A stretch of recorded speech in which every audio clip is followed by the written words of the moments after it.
नमस्कार, आप देख रहे हैं डीडी न्यूज का विशेष सांकेतिक भाषा समाचार। आपके साथ मैं हूं पराक्रम सिंह शेखावत और मेरे साथ हैं हमारे सांकेतिक भाषा के सहयोगी शरद मुदगल। समाचार की शुरुआत करेंगे सुर्खियों के साथ। प्रधानमंत्री नरेंद्र मोदी ने इंडिया यूके सीईटीए और सामाजिक सुरक्षा समझौते के लागू होने का किया स्वागत। कहा और अधिक गहरे होंगे दोनों देशों के आर्थिक संबंध। किसानों, उद्यमियों और एमएसएमई को मिलेगी नई गति।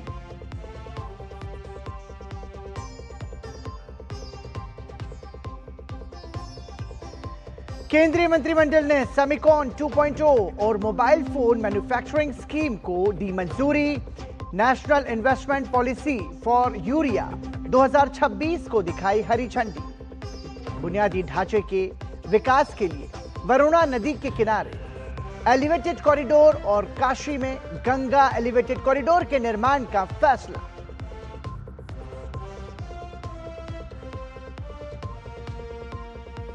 आज से 3 दिवसीय अंतर्राष्ट्रीय सेमिनार सौश्रुतम 2026 का आयोजन।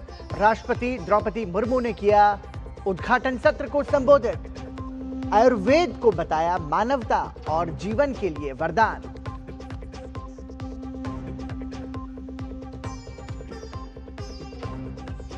अमेरिका ने ईरान के पावर प्लांट पर हमले की दी धमकी।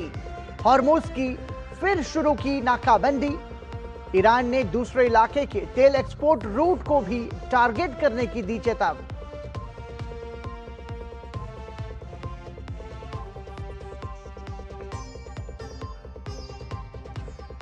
और फीफा विश्व कप 2026 के दूसरे सेमीफाइनल में इंग्लैंड और अर्जेंटीना होंगे आमने सामने। हाई वोल्टेज मुकाबले में Lionel Messi, Jude Bellingham, Harry Kane जैसे स्टार खिलाड़ियों पर होगी दुनिया की नजर।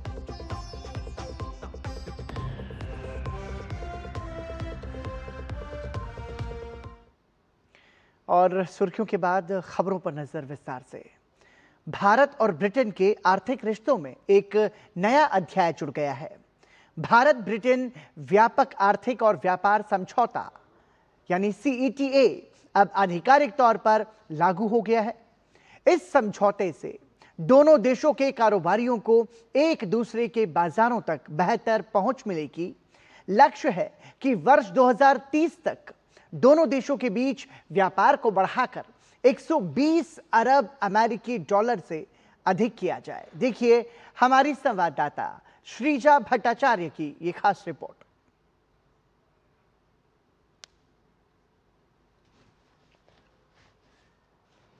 सीईटीए अब लागू हो चुका है। ब्रेक्जिट के बाद यह ब्रिटेन के सबसे बड़े व्यापारिक समझौतों में से एक माना जा रहा है। इस समझौते से कई उत्पादों पर शुल्क कम होगा, कारोबार के नए अवसर खुलेंगे और दोनों देशों के बीच व्यापार, निवेश और रोजगार को बढ़ावा मिलने की उम्मीद है। इस समझौते के तहत भारत के करीब 99% निर्यात को ब्रिटेन के बाजार में शुल्क मुक्त पहुंच मिलेगी। कपड़ा, चमड़ा, समुद्री उत्पाद और ऑटो कंपोनेंट जैसे क्षेत्रों को इसका सबसे अधिक लाभ मिलने की उम्मीद है। इसके अलावा समझौते के तहत कारों पर लगने वाले शुल्क में भी कमी की जाएगी।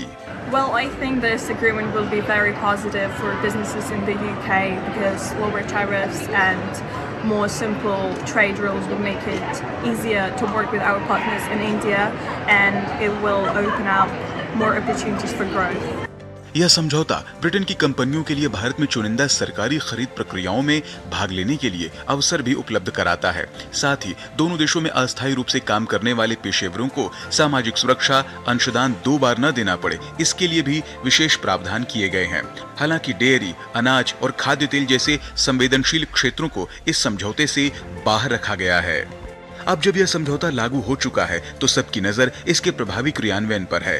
कारोबारी नए नियमों और शुल्क में मिलने वाली रियायतों का लाभ उठाने की तैयारी कर रहे हैं। दोनों देशों की सरकारों को उम्मीद है कि यह समझौता आर्थिक साझेदारी को और मजबूत करेगा। लंदन से श्रीजा भट्टाचार्य, डीडी न्यूज।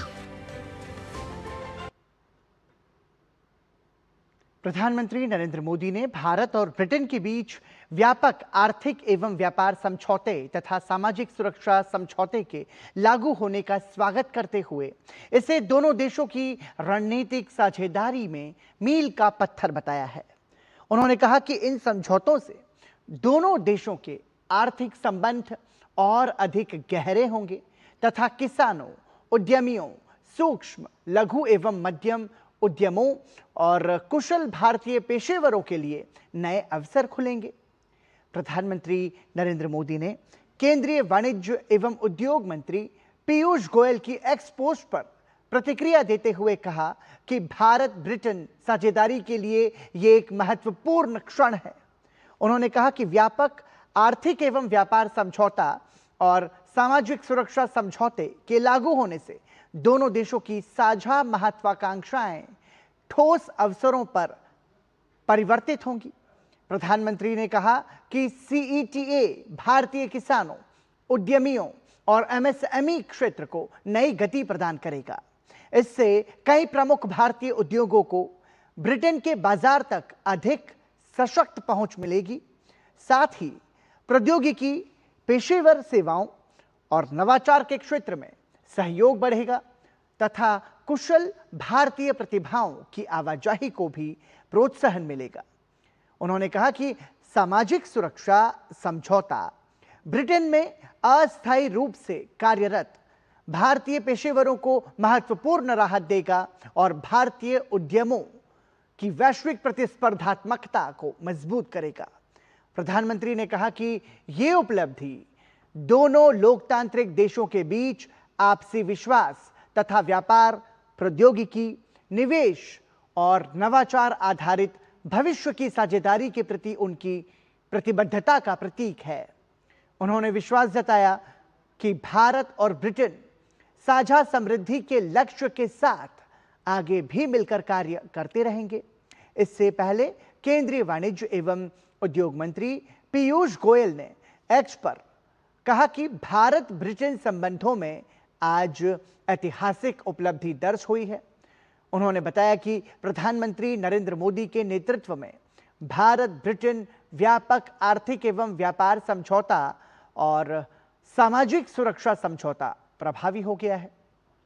इसके तहत भारत के लगभग 99% निर्यात उत्पादों को शून्य सीमा शुल्क के साथ ब्रिटेन के बाजार में प्रवेश मिलेगा, जो लगभग 100% व्यापार मूल्य को कवर करता है। केंद्रीय मंत्री पीयूष गोयल ने कहा कि इस समझौते से वस्त्र, चमड़ा, रत्न एवं आभूषण, इंजीनियरिंग उत्पाद, समुद्री उत्पाद, रसायन, प्रसंस्कृत खाद्य, एमएसएमई, किसानों और विनिर्माण क्षेत्र को अभूतपूर्व अवसर प्राप्त होंगे। इसके साथ ही सूचना प्रौद्योगिकी पेशेवर सेवाएं, वित्तीय सेवाएं, शिक्षा और व्यावसायिक सेवाओं के क्षेत्र में भी नए अवसर सृजित होंगे तथा भारतीय प्रतिभाओं की वैश्विक गतिशीलता बढ़ेगी। उन्होंने कहा कि सामाजिक सुरक्षा समझौते के तहत ब्रिटेन में अस्थायी नियुक्ति पर जाने वाले भारतीय पेशेवरों को 5 वर्ष तक दोहरी सामाजिक सुरक्षा अंशदान से छूट मिलेगी, जिससे भारतीय कार्यबल की वैश्विक प्रतिस्पर्धात्मकता और मजबूत होगी। केंद्रीय मंत्री पीयूष गोयल ने ब्रिटेन के अपने समकक्ष पीटर काइल तथा दोनों देशों की वार्ता टीम का समझौते को सफलतापूर्वक अंतिम रूप देने के लिए आभार व्यक्त करते हुए कहा कि भारत और ब्रिटेन एक सुदृढ़ नवाचार आधारित साझेदारी के माध्यम से दीर्घकालिक विकास, निवेश और साझा समृद्धि को आगे बढ़ाने के लिए प्रतिबद्ध है।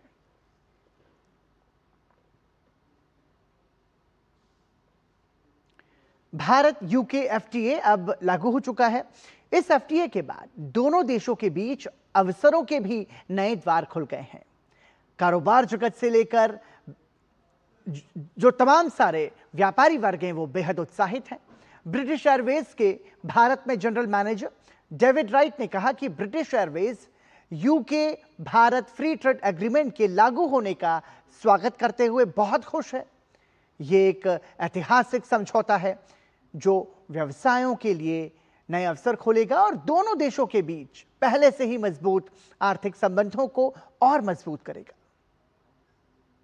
British Airways are delighted to welcome the UK-India Free Trade Agreement coming into effect.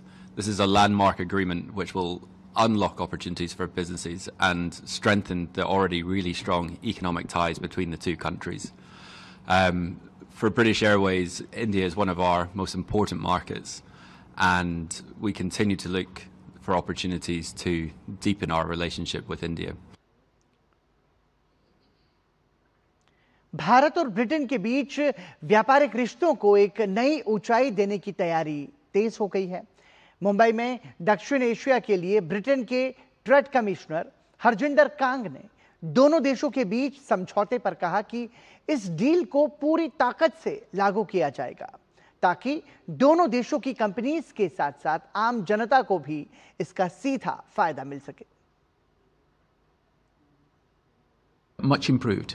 I actually think we will implement this with as much force as we possibly can, because otherwise these bits of paper just sit on a shelf and everyone forgets about it. So we will do all we can to make sure companies understand it and get to use it, get to benefit from it, and then the populations of each country sees benefit themselves. So lower prices in each other's economies on various products should be the ultimate aim of all of this. Hyderabad में BRICS trade union summit 2026 का आयोजन हो रहा है। 2 दिवसीय इस सम्मेलन में ब्रिक्स देशों के ट्रेड यूनियन नेताओं, श्रमिक प्रतिनिधियों, नीति निर्माताओं और श्रम विशेषज्ञ हिस्सा ले रहे हैं। सम्मेलन का उद्देश्य श्रमिकों के अधिकार, सामाजिक सुरक्षा, कौशल विकास और रोजगार के भविष्य जैसे महत्वपूर्ण मुद्दों पर साझा रणनीति तैयार करना है। भारतीय मजदूर संघ की ओर से आयोजित इस सम्मेलन में 46 अंतर्राष्ट्रीय प्रतिनिधियों के साथ भारत के 70 ट्रेड यूनियन प्रतिनिधि, शिक्षाविद और श्रम विशेषज्ञ शामिल हुए। बीएमएस के राष्ट्रीय अध्यक्ष और सम्मेलन के चेयरमैन सुंकरी मल्लेशम ने कहा कि जब श्रमिक समृद्ध होंगे तो राष्ट्र समृद्ध होगा और जब राष्ट्र सहयोग करेंगे तो मानवता का विकास होगा। सम्मेलन में आर्टिफिशियल इंटेलिजेंस, बदलते रोजगार के स्वरूप और श्रमिकों के रीस्किलिंग की जरूरत पर विशेष चर्चा होगी। इसके अलावा प्रवासी श्रमिकों के लिए सार्वभौमिक सामाजिक सुरक्षा, कार्यस्थल पर एआई के जिम्मेदार उपयोग, महिलाओं के लिए समान वेतन और समान अवसर, भविष्य की जरूरतों के अनुरूप कौशल विकास तथा समावेशी आर्थिक विकास जैसे मुद्दों पर भी मंथन होगा। सम्मेलन का लक्ष्य श्रमिक कल्याण, न्याय संगत श्रम अधिकार और अधिक संतुलित वैश्विक आर्थिक व्यवस्था को बढ़ावा देना है।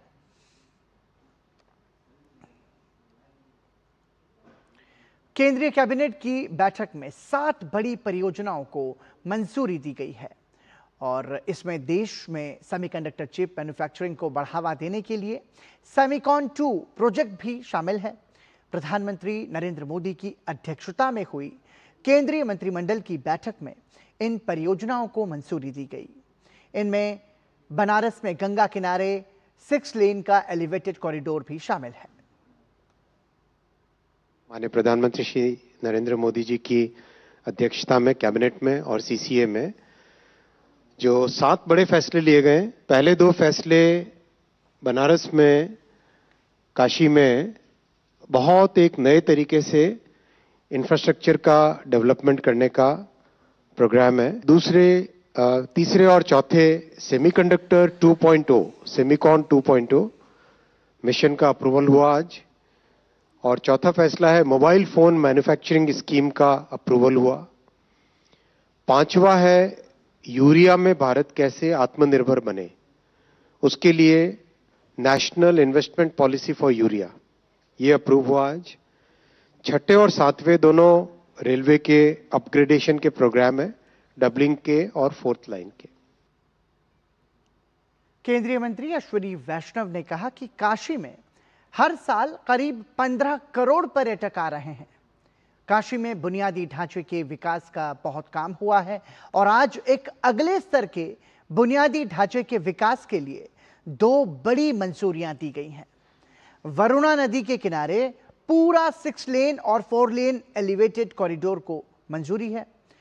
इसके साथ ही काशी में गंगा के साथ साथ एक पूरा 6 लेन वाला एलिवेटेड कॉरिडोर भी बनेगा। काशी में इंफ्रास्ट्रक्चर का डेवलपमेंट का काम बहुत हुआ है। एक नेक्स्ट लेवल का इंफ्रास्ट्रक्चर डेवलपमेंट जो करना है वो आज 2 अप्रूवल हुए बड़े। पहला है वरुणा नदी के किनारे किनारे कंप्लीट 6 लेन और 4 लेन एलिवेटेड कॉरिडोर बने। 43 किलोमीटर इसकी लेंथ है। 10,998 करोड़ रुपीस की इसकी इन्वेस्टमेंट आएगा, यानी 11,000 करोड़ का। हैम मोड में डेवलप होगा और करीब करीब 4 साल में कंप्लीट। दूसरा है गंगा जी के साथ साथ कंप्लीट 6 लेन का एलिवेटेड कॉरिडोर। 46 किलोमीटर का ये होगा गंगा जी के साथ चलने वाला एलिवेटेड कॉरिडोर। 14,448 करोड़ रुपीस का बनेगा। PhD chamber of commerce and industry ने नई दिल्ली में सेमीकंडक्टर इंडिया 2026 का आयोजन किया।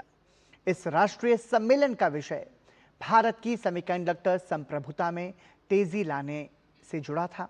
इसमें इलेक्ट्रॉनिक्स और सूचना प्रौद्योगिकी मंत्रालय में साइंटिस्ट जी तुलिका पांडे सहित सेमीकंडक्टर उद्योग से जुड़े कई सरकारी संस्थानों और निजी क्षेत्र के नवोन्मेषकों ने अपने विचार साझा किए।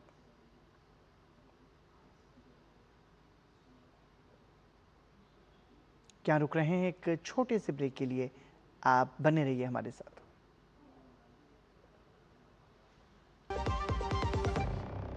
जब धरती चीर कर निकलता है लोहे का पत्थर और मिलता है मोंगिया के जोश से, फिर तपता है, पिघलता है और बनता है फौलाद। अब होता है सरिया सारी खूबियों के साथ। मोंगिया स्टील, मजबूत देश का मजबूत सरिया। पुलिस? मिस सीमा जी? अभी पुलिस स्टेशन आई है।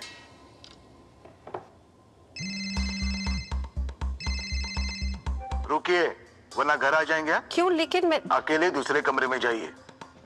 आपका बेटा हमारे कस्टडी में है और आप डिजिटल अरेस्ट में हो। Digital arrest? 1 लाख दो, बच जाओगे। इतने पैसे? अच्छा ठीक है, एक लिंक भेजिए। अभी प्रोसेसिंग के लिए 30,000 दो, वरना बेटा जेल जाएगा। जेल तो तुम जाओगे। तुम्हारा चेहरा रिकॉर्ड हो चुका है। अरे डिजिटल अरेस्ट जैसा कुछ नहीं होता, ये सब फ्रॉड है। इसीलिए पैनिक ना करें। पुलिस, बैंक, आरबीआई इत्यादि के नाम पर आने वाले साइबर अपराधियों के फोन या वीडियो कॉल से सावधान रहें। उन्हें पैसे ना भेजें और तुरंत पुलिस में रिपोर्ट करें। हेलो मम्मा। आरबीआई कहता है जानकार बनिए, सतर्क रहिए। शरद पवार की अगुवाई वाली राष्ट्रवादी कांग्रेस पार्टी संसद के मॉनसून सत्र में आने वाले संविधान संशोधन बिल का समर्थन कर सकती है। बुधवार को मुंबई में एनसीपी एसपी की कार्यकारी अध्यक्ष सुप्रिया सुले ने एक प्रेस वार्ता के दौरान इसका संकेत दिया। उन्होंने कहा कि नेशनलिस्ट कांग्रेस पार्टी शरद चंद्र पवार चुनाव क्षेत्रों के पुनर्गठन से जुड़े संविधान संशोधन बिल का समर्थन करेगी अगर इसमें लोकसभा और विधानसभा क्षेत्रों की सीटों की संख्या में 50% बढ़ोतरी का प्रस्ताव हो। उन्होंने दावा किया कि सरकार के पास बिल में 50% की लिमिट शामिल करने का प्रस्ताव है। उन्होंने कहा कि बिल अभी भी हमारे पास नहीं है। जब तक ये हमारे पास नहीं आता मैं इस पर बात नहीं कर सकती। इसके साथ ही उन्होंने महिलाओं के लिए 33% आरक्षण का समर्थन करते हुए कहा कि उनकी पार्टी की ओर से परिसीमन की कोई मांग नहीं की गई है।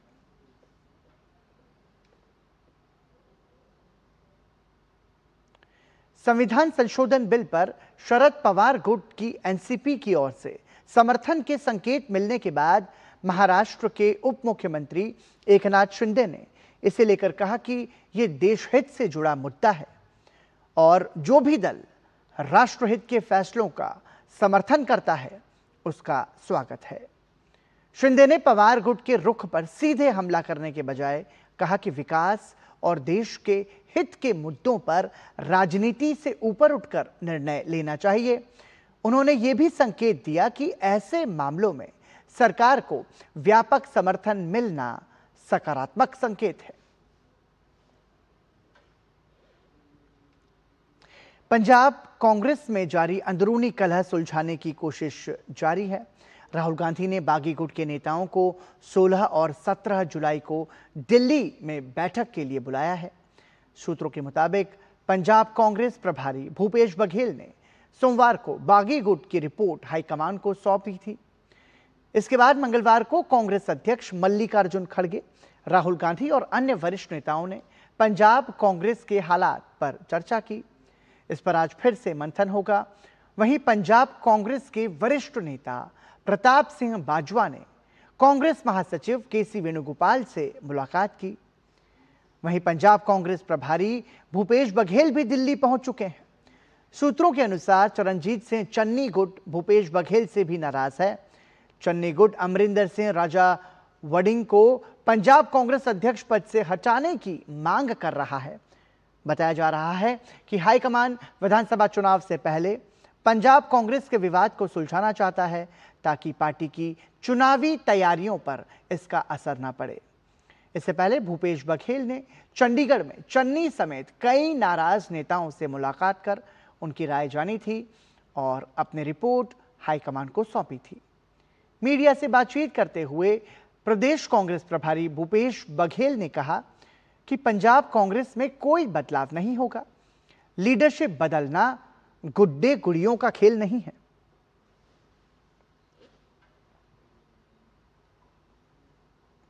नोएडा के सेक्टर 66 स्थित मामूरा गांव में आज एक बहुमंजिला इमारत में भीषण आग लगने से 2 लोगों की मौत हो गई। शुरुआती जांच में आग की वजह इमारत के भीतर चार्ज हो रहे इलेक्ट्रिक 2 पहिया वाहन को माना जा रहा है। आग ने पास में खड़े पेट्रोल से चलने वाले 2 पहिया वाहनों को भी अपनी चपेट में ले लिया। दमकल विभाग ने करीब 50 लोगों को सुरक्षित बाहर निकाला। समाचार एजेंसी पीटीआई के मुताबिक धुएं की चपेट में आने से एक पुरुष और एक महिला की जान नहीं बच सकी। पुलिस ने इमारत के मकान मालिक को गिरफ्तार कर लिया है और मामले की जांच जारी है। भारत ने ऊर्जा परिवर्तन के लिए जरूरी महत्वपूर्ण खनिजों की सुरक्षित, पारदर्शी और विविध वैश्विक आपूर्ति श्रृंखला बनाने का आह्वान किया। भारत ने जोर देकर कहा कि ये संसाधन सतत विकास के इंजन बनने चाहिए और ये असमानता का जरिया नहीं बने।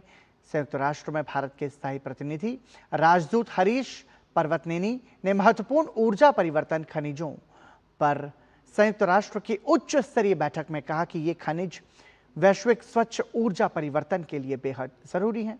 इसके साथ ही ये विकासशील देशों को औद्योगिकरण तेज करने, गुणवत्तापूर्ण रोजगार पैदा करने और घरेलू विनिर्माण को मजबूत करने का अवसर भी देते हैं। उन्होंने वैश्विक सहयोग को लागू करने के लिए भारत की प्राथमिकताओं को रेखांकित करते हुए 3 मुख्य सिद्धांतों पर जोर दिया। As we move towards implementation, 3 principles merit emphasis. First, national ownership and permanent sovereignty over natural resources must remain the foundation of international cooperation. Second, partnerships should promote investment, technology transfer, capacity building, and skills development on mutually agreed terms, enabling developing countries to expand processing, refining, and manufacturing capacities. Third, the United Nations should support member states by strengthening technical cooperation, facilitating knowledge sharing, and leveraging existing institutional arrangements while avoiding duplication of mandates.